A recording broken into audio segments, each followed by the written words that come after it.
కాంగ్రెస్ ప్రభుత్వంపై తనదైన శైలిలో మండిపడ్డారు బీజేపీ జాతీయ ఉపాధ్యక్షురాలు డీకే అరుణ. ఆర్భటాలకు పోయి ప్రకటించిన 6 గ్యారంటీలను అమలు చేయడంలో విఫలమవుతున్నారని ఎద్దేవా చేశారు.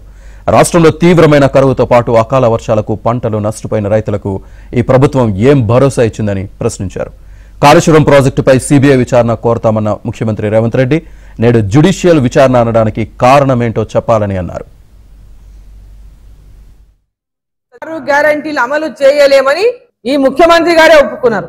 కాబట్టి నేను ప్రజల్ని కోరుతా ఉన్నా, వాళ్ళు ఏదైతే మోసం చేస్తా ఉన్నారో రూలింగ్ పార్టీ కాబట్టి మాకు ఓటేస్తేనే, ఇంతకుముందు కేసీఆర్ చెప్తుండే, టీఆర్ఎస్ పార్టీ వాళ్ళు చెప్తుంది, ఏ పథకం అమలు కావాలన్నా మాకు ఓటేస్తే అమలు అవుతుంది, మాకు ఓటేస్తేనే మీకు పింఛన్ ఉంటది, మాకు ఓటేస్తేనే మీకు ఇల్లు వస్తుంది, మాకు ఓటేస్తేనే రైతు బంధు వస్తుంది. వాళ్ళు తీసుకున్నటువంటి చర్యలేమి, వాటి అతీగతి ఏమి, ఇప్పటిదాకా ఎలాంటి పురోగతే లేదు. సిబిఐ ఎంక్వైరీని కోరినటువంటి రేవంత్ రెడ్డి గారు ఇప్పుడు సిబిఐ ఎంక్వైరీ వద్దని జ్యుడిషియల్ ఎంక్వైరీని ఎందుకు అంటున్నారు? మీరు కుమ్ముకైనందుకే కదా మీరు జ్యుడిషియల్ ఎంక్వైరీ అంటున్నారు.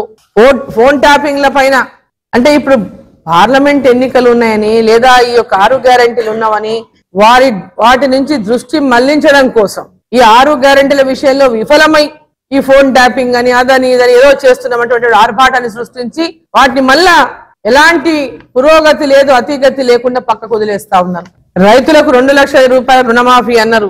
మరి రైతులకు ఎక్కడైనా ఇప్పటిదాకా రుణమాఫీ అమలు చేసిందా అని చెప్పి నేను ప్రశ్నిస్తా ఉన్నా. ఈ ఎన్నికలు నరేంద్ర మోదీ అంటున్నారు ప్రజలంతా. రేపు మహబూబ్నగర్ లో పార్లమెంట్ తో పాటు ఈ తెలంగాణ రాష్ట్రంలో సీట్లన్నీ కూడా భారతీయ జనతా పార్టీ గెలవబోతున్నది. కాబట్టి ఏదో ఒక మాయ మాటలు చెప్పి ప్రజలను మోసం చేసి గెలవాలని అనుకుంటే ప్రజలు ఎవరు అమాయకులు లేరు. ప్రజలు ఆల్రెడీ ఓటర్స్